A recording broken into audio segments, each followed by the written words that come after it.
دھرتی وائس کے دوستو السلام علیکم۔ سامعین، میر صادق کا نام برصغیر میں غداری و نمک حرامی کے حوالے سے میر جعفر کے ساتھ ضرب المثل بن گیا ہے۔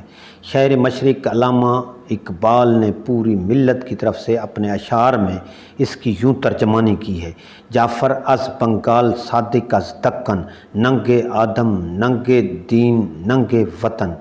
بعض مورخین کا خیال ہے کہ یہ نظام حیدرآباد کے وزیر میر عالم کا بھائی تھا۔ کوئی بعید نہیں کہ دونوں میں خونی رشتہ بھی ہو، اس لیے کہ نظام حیدرآباد کو سلطان ٹیپو سے دور رکھنے اور انگریزوں سے قریب کرنے میں میر عالم ہی کا نمایاں ہاتھ تھا، اور اس طرح میر صادق کے ساتھ میر عالم نے بھی ایک طرح سے سلطنت خداداد مرتے وقت ٹیپو کو وصیت کی تھی کہ میر غلام علی لنگڑا اور پورنیا کی طرح یہ بھی اندرونی طور پر سلطنت خداداد کے خلاف سازشوں میں شریک ہے، اس لیے ان تینوں کو قتل کر دیا جائے۔ لیکن سلطان کی فطری رحم دلی اور نرم مزاجی سے یہ بچ گیا، اور کسی ثبوت کے نہ ملنے کی وجہ سے اس کے خلاف نہ صرف کسی کارروائی سے گریز کیا گیا بلکہ اس کو ترقی بھی ملی، اور یہ پوری سلطنت میں ٹیپو کا نائب بن گیا۔ سن 1787 میں مرہٹوں سے صلح کے بعد جب میں دارالسلطنت واپس لوٹا تو عوام نے اس کی عدم موجودگی میں میر صادق کے ظلم و ستم، رشوت ستانی اور سرکاری خزانے میں خرد برد کی شکایات کی۔ سلطان نے جب تحقیق کی تو اس کے گھر سے 1 لاکھ اشرفیاں، 10 لاکھ روپے نقد اور بے شمار قیمتی ہیرے جواہرات برآمد ہوئے جو اس نے سرکاری خزانے سے چوری کیے تھے یا پھر عوام سے بطور رشوت لیے تھے۔ سلطان نے فوراً اس کو معزول کر کے قید کر دیا اور اس کی جگہ مہدی علی خان نائتہ کو حکومت کا دیوان مقرر کر دیا، لیکن یہ بڑا ہی چلاک و مکار تھا۔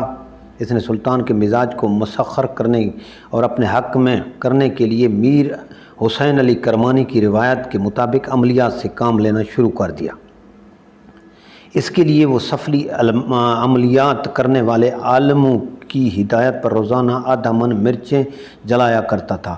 اس طرح اس نے پھر ایک بار جلد ہی سلطان کو منا لیا، نہ صرف قید سے رہا ہوا بلکہ سرکاری عہدہ پر دوبارہ بحال بھی کیا گیا، یہاں تک کہ فروری 1792 میں معاہدہ سرنگا پٹم کے مطابق انگریزوں کو اپنی آدھی سلطنت دینے کے بعد سلطان ٹیپو نے جب اپنی مملکت کی اثر نو تنظیم کی طرف توجہ دی اور رعایا کو بھی امور سلطنت میں شامل کرنے کے لیے پارلیمان کی بنیاد رکھی تو اسی نمک حرام کو اس پارلیمان کا صدر بنا دیا گیا، جس کے بعد پھر ایک بار سے پوری سلطنت میں سلطان کے بعد سب سے با اختیار شخص بن گیا۔ سلطان کی وسعت قلبی اور اس کی کلی اعتماد کے باوجود وہ اب بھی اپنی رذیل حرکتوں سے باز نہ آ سکا، بلکہ پہلے سے کہیں زیادہ سلطان کے خلاف اندرونی ریشہ دوانیوں میں مصروف رہا۔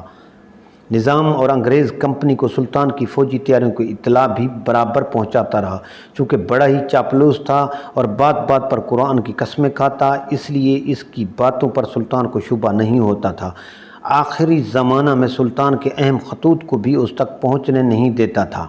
سلطان کو دوبارہ اس کی غداری کا علم شہادت کے دن ہی ہو سکا، لیکن وہ دشمنوں کے ساتھ برسر پیکار رہنے کی وجہ سے کر بھی کیا سکتا تھا۔ اس نے اس سے مخاطب ہو کر صرف اتنا کہا کہ ایسا نہیں کہ مجھے تمہاری غداری کا علم نہیں، تم اپنی اس بے وفائی کا مزہ جلد ہی چکھو گے، اور قدرت کے انتقام کے اثرات تمہاری آئندہ آنے والی نسلوں میں بھی ظاہر ہوں گے۔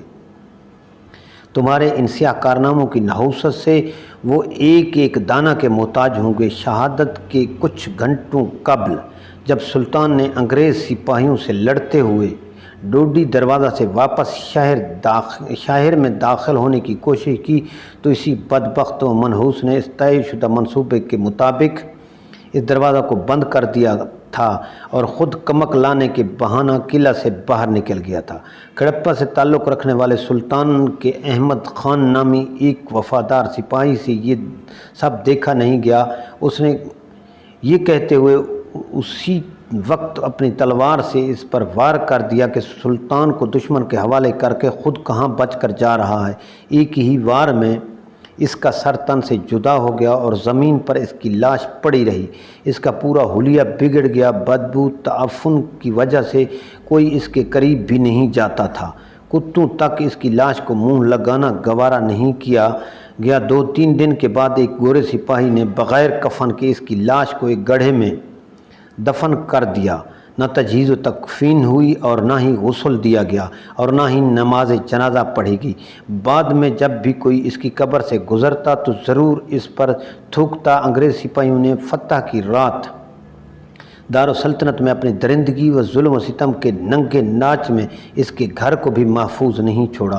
خود اس کی بہو بیٹیوں کی عصمتیں لوٹی گئیں۔ غرض یہ کہ یہ ملت فروش اپنی غداری کا مزہ چکھنے کے لیے زندہ نہیں رہ سکا، اور خود سلطان کی شہادت سے بھی پہلے ہی قدرت نے اس بدبخت سے انتقام لے کر اس کو دوسروں کے لیے نمونہ عبرت بنا دیا۔